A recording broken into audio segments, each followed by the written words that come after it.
આવું શું છે સેહત સંબંધી કાર્યક્રમ આરોગ્ય.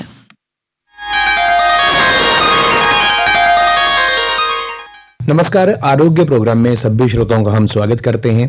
श्रोताओं, इस प्रोग्राम में हम स्वास्थ्य संबंधी विभिन्न समस्याओं पे बात करते हैं और कैसे स्वस्थ जीवन हम जी सकते हैं, कैसा आहार लें, कैसा जीवन जिएं, दिनचर्या कैसी हो, इन विषयों पर भी हम बात करते रहते हैं समय समय पर. आज के इस प्रोग्राम में स्वस्थ शरीर के लिए किस तरह का आहार हमें खाना चाहिए, उसका संतुलन कैसा होना चाहिए, इस पर बात करने के लिए आज हमारे साथ हैं हमारे स्टूडियोज में डॉक्टर सतीश कुमार, जो हमें बताएंगे इसी विषय पर कुछ खास बातें. सबसे पहले आपका स्वागत करते हैं डॉक्टर साहब प्रोग्राम में. सर, आपका बहुत धन्यवाद. संतुलित आहार तो हम सब खाते हैं, लेकिन खाते हुए हमें ये नहीं पता होता कि ये संतुलित आहार खा रहे हैं या वैसे ही पेट भर रहे हैं हम लोग. संतुलित आहार की तरफ ध्यान नहीं जाता है. जीभ का स्वाद पूरा करने के लिए हम लोग कुछ भी खाते हैं, तो उसी के लिए ज़्यादातर लोग खाते हैं. बहुत कम लोग होते हैं जो इस विषय पर सोचते हैं. सबसे पहले आपसे जानना चाहेंगे कि आहार का हमारे जीवन में महत्व क्या है. मैं सबको ये बताना चाहूँगा कि जो हमारा आहार है, हमारा आहार ही हमारा पोषण है और हम जी रहे हैं और ये आहार पे ही डिपेंडेंट करता है, इसी पे निर्भर कर रहा है जैसा हम खा रहे हैं. यहाँ आज हम बात करेंगे संतुलित आहार के लिए या आहार के लिए. आहार का बड़ा होना या ज़्यादा होना इतना महत्व नहीं रखता जितना कि आहार का पौष्टिक होना महत्व रखता है हमारे लिए. और संतुलित आहार हम सबके लिए बहुत ज़रूरी है, क्योंकि कहीं ना कहीं हम अनजाने में जो खा रहे हैं कई बार वो उतना पौष्टिक नहीं है जितना होना चाहिए. हम क्या करते हैं, एक थाली भर के खाना खा लेते हैं, एक प्लेट भर कर खाना खा लेते हैं. हमें उसमें ये नहीं मालूम रहता कि इसमें प्रोटीन्स कितनी है, इसमें कार्बोहाइड्रेट कितने हैं, इसमें विटामिन्स कितने हैं और हमारे शरीर की आवश्यकता क्या है.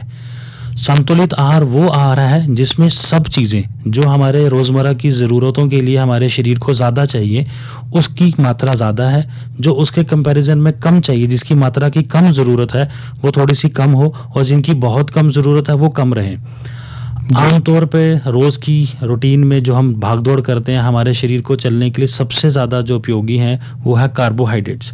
तो जब हम संतुलित आहार की बात करते हैं उसमें ज़्यादा मात्रा जो है वो कार्बोहाइड्रेट्स की रहनी चाहिए, उससे कम जो मात्रा है वो प्रोटीन्स की रहनी चाहिए और सबसे जो कम मात्रा है वो रहनी चाहिए फैट की, और उसके बाद आ जाता है हमारे मिनरल्स और वाइटामिन्स. कैसे पता लगता है एक इंसान को कि मुझे किस तरह का आहार खाना है.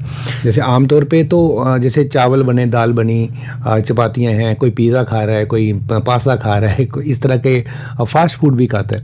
लेकिन कैसे मालूम पड़े कि मेरे शरीर के लिए क्या अच्छा है. सब इंसान का अलग अलग हिसाब होता है. देखिए सर, आपने बिल्कुल सही सवाल किया. हम सबके लिए अलग अलग ज़रूरतें हैं. महिलाओं के लिए अलग ज़रूरत है, पुरुषों के लिए अलग ज़रूरत है, बच्चों के लिए अलग ज़रूरत है, और हम कैसा काम कर रहे हैं, हम शारीरिक श्रम कैसा कर रहे हैं उसके हिसाब से भी आहार की ज़रूरतें हम सबके लिए अलग हैं. लेकिन अगर मोटे तौर पर बात करें, हम कैसे डिसाइड करें, हम कैसे इसका चयन करें कि हम अच्छा खाना खा रहे हैं. अगर हमारे सामने एक प्लेट है, हम उस प्लेट को 4 हिस्सों में बांट लेते हैं. उसके 4 हिस्सों में से जो हमारे 2 हिस्से हैं उसमें हमारा कार्बोहाइड्रेट आ जाना चाहिए. कार्बोहाइड्रेट से मेरा मतलब है उसमें सब्जियां आ जानी चाहिए, उसमें फल आहार आ जाना चाहिए. उसके अलावा जो 1/4 हिस्सा है, उस 1/4 हिस्से में हमारे गेहूं आ जाना चाहिए, या जो हमारा ठोस पदार्थ है खाने में, हमारा जो अनाज है वो आ जाना चाहिए. और उसके अलावा जो चौथा हिस्सा बचा उसमें हम प्रोटीन के लिए कुछ मांसाहारी आहार भी ऐड कर सकते हैं. इस तरीके से हम अपनी थाली को एक संतुलित आहार बना सकते हैं. जी डॉक्टर साहब, आपको लगता है कि हम लोग आज के ज़माने में छोटों से लेकर बड़ों तक आहार के प्रति जागरूक हैं या हम आहार से ही खा रहे हैं?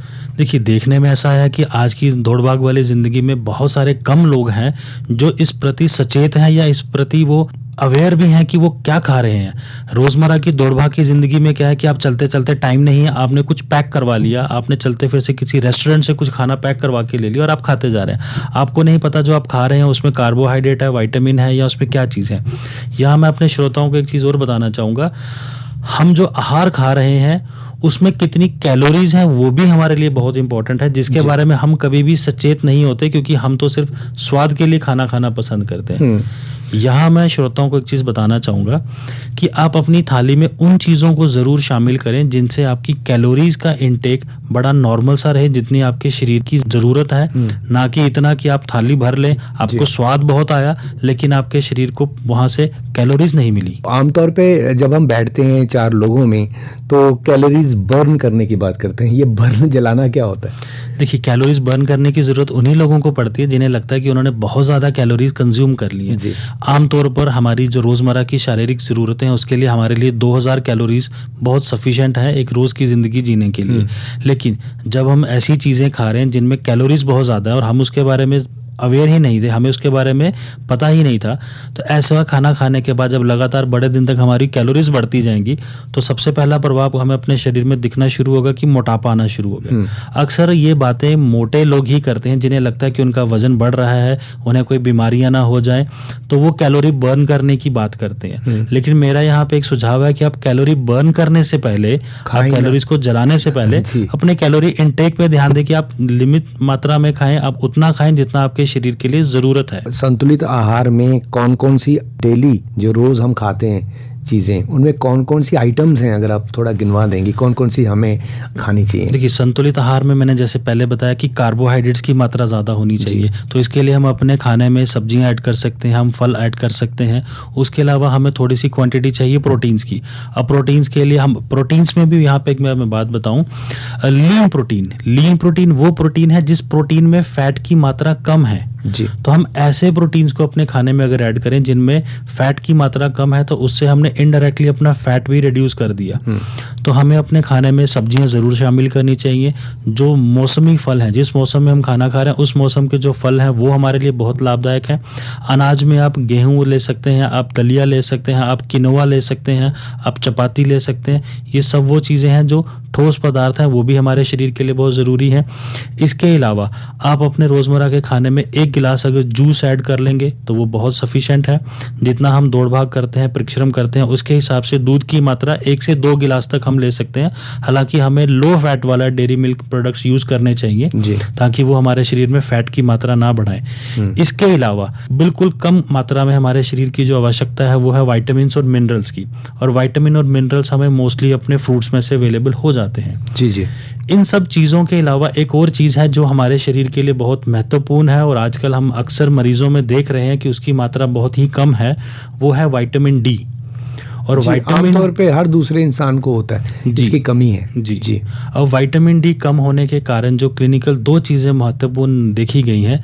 एक तो आजकल लोग धूप में बैठना पसंद नहीं करते हैं, या हम ये कह सकते हैं कि उनकी जीवन शैली ऐसी है कि वो पूरा दिन दफ्तर में बैठे हैं, एसी कमरे में बैठे हैं, जिसकी वजह से धूप का असर वो ले ही नहीं पा रहे हैं, जो कि हमारे शरीर के लिए बहुत ज़्यादा ही ज़रूरी है।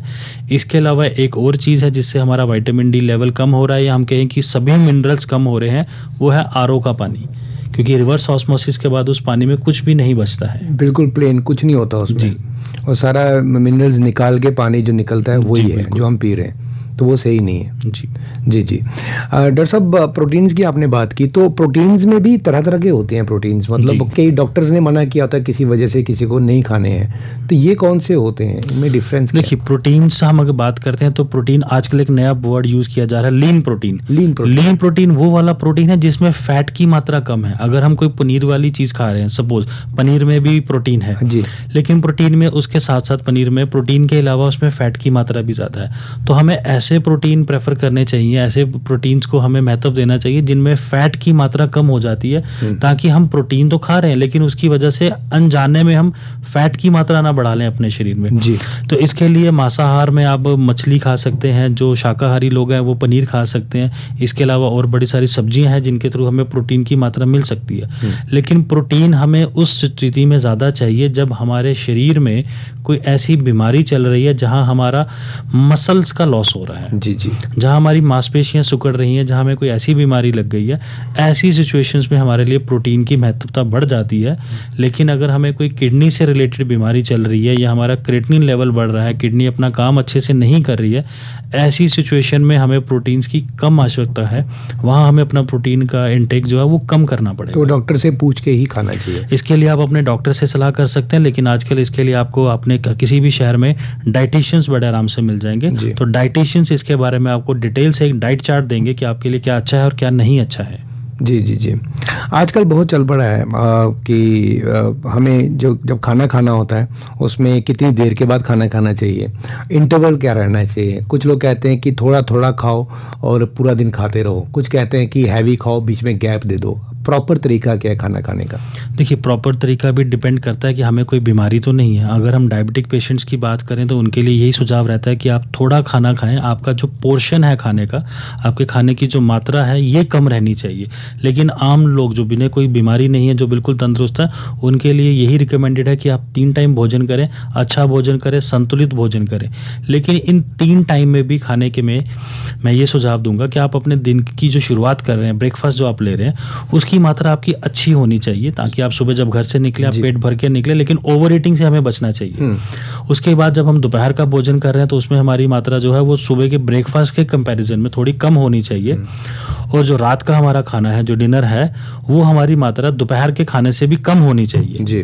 बट अक्सर ऐसा होता नहीं है हमारे देश में। अगर हम कई बार लोगों से बात करते हैं, मरीजों से सुनते हैं, तो सुबह कम खाया जाता है, दोपहर को ज्यादा खाया जाता है, रात को पेट भर के खाया जाता है, टीवी का रिमोट पकड़ के खाया जाता है, जबकि ये गलत है। खूब खाया हम सुबह ज्यादा खाएं, दोपहर को कम खाएं और रात को बिल्कुल कम खाएं। जी जी। पुराने ज़माने में लोग भी कहते थे और आज भी कहते हैं कि जो खाना है वो आप पूरे समय पे खाइए, टाइम पे खाइए, टाइम फिक्स कीजिए उसका। इसकी ज़रूरत रहती है सर। अगर हम पुराने समय की बात करें, हम अपने प्राचीन आयुर्वेदा की बात करें, तो आयुर्वेदा के अकॉर्डिंगली सूर्य अस्त होने के बाद हमें एक भोजन नहीं खाना चाहिए, क्योंकि ऐसा कहा जाता है कि हमारे पेट की जो जठर अग्नि है, जिसकी वजह से हमारा खाना हजम हो जाता है, जैसे जैसे हमारा सूरज डूबना शुरू होता है वो कम होनी शुरू हो जाती है। तो सूरज डूबने के बाद हमारा खाना हजम होना कम हो जाता है। अगर इसी चीज़ को मैं साइंटिफिकली बायोलॉजिकल क्लॉक, हमारी बॉडी की जो सर्केडियन साइकिल है, उसके हिसाब से बात करें तो शाम होने के बाद हमारी बॉडी का मेटाबॉलिज्म स्लो होने लग जाता है। ऐसी स्थिति में हम ज़्यादा भोजन अगर करेंगे तो उसमें से बहुत सारे भोजन की मात्रा जो है वो पचेगी नहीं, जिसकी वजह से हम मोटापे से ग्रस्त होने के ज़्यादा पास हैं। चांसेस रहते हैं मोटे होने के। जी जी। पानी हमारे जीवन का आधार है, हम कह सकते हैं, इसके बिना हम रह नहीं सकते हैं। तो पानी भी आहार में ही आता है। तो पानी की मात्रा कितनी होनी चाहिए पूरे दिन में और कब कब पीना चाहिए इंसान को? देखिए, पानी भोजन से पहले बात बताइएगा। पानी, आपने एक बड़ा अच्छा शब्द इस्तेमाल किया। पानी हमारा आहार भी है और पानी सबसे उत्तम दवाई भी है। अच्छा। हमारे शरीर से जितने भी टॉक्सिन्स, हमारे शरीर से जितना भी हम मल मूत्र निकालते हैं, जिसके थ्रू हम अपने शरीर की सारी गंदगी बाहर निकालते हैं, उसके लिए सबसे बड़ा जो साथी है वो पानी ही है। तो पानी आहार भी है और पानी सबसे बड़ी दवाई भी है। पानी हम जितना हमें प्यास लगती है इतना पानी हमें ज़रूर पीना चाहिए। लेकिन अगर किसी इंसान को प्यास बहुत कम लगती है तो वो अपने साथ बहुत ज़्यादा ज़बरदस्ती से सब पानी ना पिए। आपको जितनी प्यास ज़्यादा लगती है आप उस प्यास से एक आधा गिलास पानी ज़्यादा पी लें, इतना आपके लिए सफिशिएंट है, इतना आपके शरीर के लिए बहुत अच्छा है। अब पानी पीना, पानी अगर आप खाना खाने के तुरंत बाद पी लेते हैं तो ये भी आपके भोजन को अच्छे से हजम करने में रुकावट पैदा करेगा। तो सुझाव यही दिया जाता है कि आप खाना खाने से कम 15-20 मिनट के बाद अपना पानी पिएं, ताकि तब तक आपकी बॉडी ने जो जितने भी हाइड्रोक्लोरिक एसिड या जितने भी उसने अपने अंदर से एंजाइम्स निकाले हैं खाना को डाइजेस्ट करने के लिए, वो खाने के साथ अच्छे से मिक्सअप होकर उस खाने को तोड़ के उसमें से फैट, कार्बोहाइड्रेट, हर चीज़ों को अलग अलग करने का काम पूरा कर लें। तो यही सुझाव है कि आप खाना खाने से 15 या 20 मिनट के बाद अच्छी मात्रा में पानी पिएं। हाँ, आप अगर ओवर ईटिंग अवॉइड करना चाहते हैं कि ज़्यादा खाना ना खाया जाए, तो इसके लिए एक सुझाव है कि आप खाना खाने से 10 या 15 मिनट पहले आधा गिलास पानी पी लें और फिर अपना खाना शुरू करें। अच्छा, उससे खाना कम खाया जाएगा? उससे खाना कम खाया जाता है। ओवर ईटिंग से बचने के लिए और संतुलित आहार के साथ साथ आपका एक और तरीका है जिससे आप ओवर ईटिंग को अवॉइड कर सकते हैं। वो है कि जब भी आप खाना खाएं, आप खाना खाने की जो आपकी स्पीड है उसे धीमी रखें। धीमी रखने से आपके ब्रेन को एक मैसेज ये जाएगा कि आपने सफिशिएंट अमाउंट में खाना खा लिया है, जबकि रियलिटी में आपने वो खाना कम खाया होगा। तो आहिस्ता आहिस्ता खाना खाने से, निगलने से पहले अगर आप अच्छे से चबा लेते हैं तो ये भी आपको डाइजेस्ट करने में बहुत मदद करेगा। जी जी। डॉक्टर सतीश, आप होम्योपैथ भी हैं जी। तो होम्योपैथी में आहार का किस तरह से देखा जाता है उसको? सर, होम्योपैथी में, किसी भी पैथी में, हमारे शरीर की सही फंक्शनिंग के लिए, हमारे शरीर के सही काम करने के लिए आहार का तो हमेशा रोल रहेगा। लेकिन जहाँ मरीज़ किसी ऐसी बीमारी से ग्रस्त है जहाँ उसकी बीमारी किसी न्यूट्रिशनल डेफिशिएंसी की वजह से ही आ रही है, वहाँ हम उन्हें आहार के लिए भी समझाएंगे कि आपके लिए क्या खाना फ़ायदेमंद है, क्या आपके शरीर की ज़रूरत है। इसके साथ साथ होम्योपैथिक दवाई खाने के साथ साथ कई सारी चीज़ों का परहेज़ भी रहता है। तो वहाँ पर हम उन्हें पेशेंट को ये भी गाइड करेंगे कि क्या आपके खाने के लिए अच्छा नहीं है, क्या आपकी बीमारी के लिए ठीक नहीं है और आपका अपने खाने में क्या शामिल करना है और क्या आपको अपने खाने से हटाना है। जी। आमतौर पर होम्योपैथिक दवाइयों के साथ हर वो चीज़ जिसकी बहुत तीव्र खुशबू आती है, जिसकी बहुत तीव्र सुगंध आती है, उन खानों को मना किया जाता है कि ये कहीं होम्योपैथिक दवाई के असर के साथ उसके प्रभाव को कम ना कर दे। लहसुन प्याज, लहसुन प्याज के लिए भी सर हमेशा नहीं है। अगर कच्चा लहसुन या प्याज कोई खाता है क्योंकि कच्चा ही, उसकी जी। सुगंध बहुत तेज होती है, हाँ। तो वो मना किया जाता है। जी। होम्योपैथिक दवाई के साथ कॉफ़ी मना की जाती है क्योंकि कॉफ़ी हमारे नर्वस सिस्टम पे इफेक्ट करती है। तो ऐसी कई भी और भी चीज़ें हैं जो हम खाने के साथ मना करते हैं कि आप बहुत खट्टाई वाली चीज़ मत खाइए, जी। आप नॉर्मल खट्टा खा सकते हैं लेकिन बहुत तीखा खट्टा मत खाइए। तो कई सारी चीज़ें ऐसी होम्योपैथिक दवाइयों के साथ लोगों को बताई जाती हैं जिसकी वजह से या तो दवाई का प्रभाव ना कम हो जाए या उस खाने की वजह से उनकी बीमारी पे कोई नेगेटिव प्रभाव ना पड़े। जी, जी।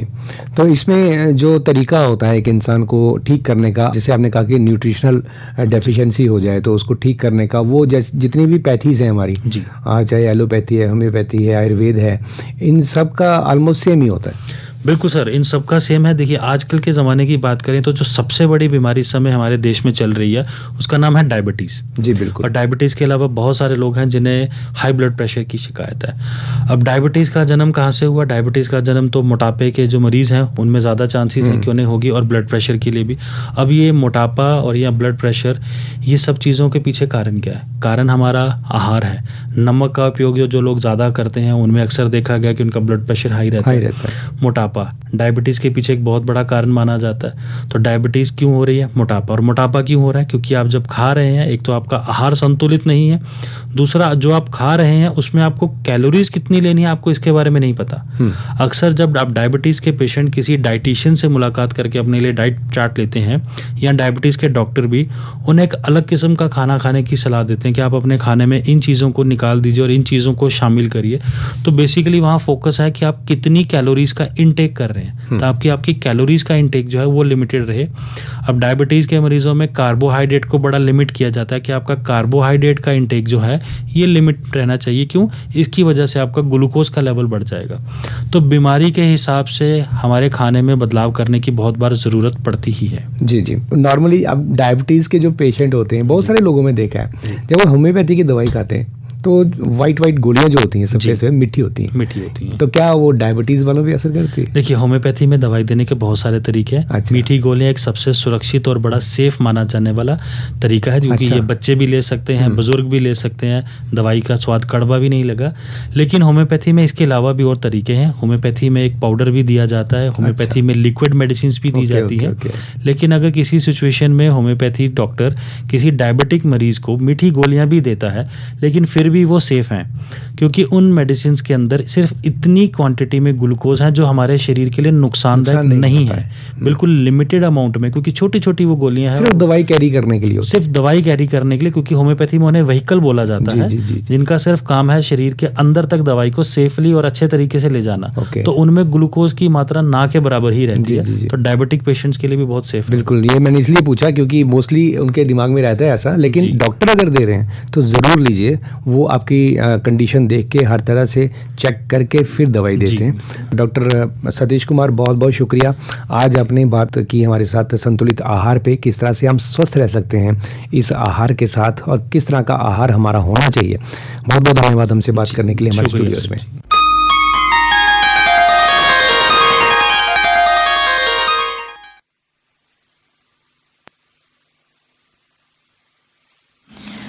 तो ਸੁਣਾਤੇ ਹੀ ਸਿਹਤ ਸੰਬੰਧੀ कार्यक्रम आरोग्य। ਇਹਦੇ 'ਚ ਅੱਜ ਤੁਸੀਂ ਡਾਕਟਰ ਸਤੀਸ਼ ਕੁਮਾਰ ਹੁੰਦੇ ਕਨੇ ਕੀਤੀ ਗੱਲਬਾਤ ਸੁਣੀ। विषय है संतुलित आहार स्वस्थ शरीर। इंदे कने गलबात करार दे ही संजीव शर्मा।